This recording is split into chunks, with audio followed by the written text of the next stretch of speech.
স্পষ্ট আপনাদেরকে বলে দিতে চাই, আজকে যে মাঠে আমরা এখানে আপনারা সেই সংস্কারের এবং রাষ্ট্র মেরামতের লিফলেট নিয়ে হাজির হয়েছি জনগণকে বার্তা দেওয়ার জন্য।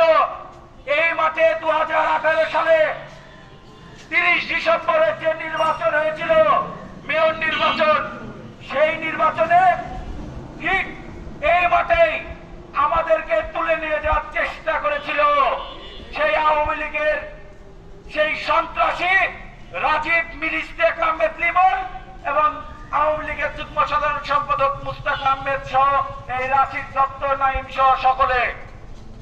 আজকে আমি আপনাদেরকে স্পষ্ট করে বলে দিতে চাই, এই মাঠে যখন আমাকে তুলে নিয়ে যেতে যখন না পারে, তখন আমার ডান পাশে বসে আছে আমার বন্ধু তৎকালীন বলিয়া জেলা ছাত্র দলের সাংগঠনিক সম্পাদক ফাহিম ফিরোজ শতদ্রুকে এলো বেতারি ভাবে তাকে নির্যাতন করেছিল। পরিশেষে যখন আমাদেরকে না নিয়ে যেতে পারে, তখন আমার মা এবং বোনের মাথায় পিস্তল ঠেকিয়ে হত্যার হুমকি দিয়েছিল। সংগ্রামী ভাইরা, তার 2 দিন পরে এই আমার বন্ধু শতদ্রুল বাবার মাথায় পিস্তল ঠেকিয়ে তাকে রাজনীতি না করার জন্য হুমকি দিয়েছিল।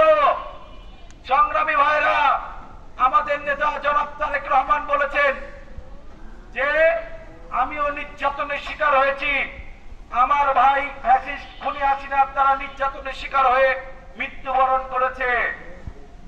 আমার মা গণতন্ত্রের জন্য আন্দোলন করতে গিয়ে সে নির্যাতনের শিকার হয়েছে।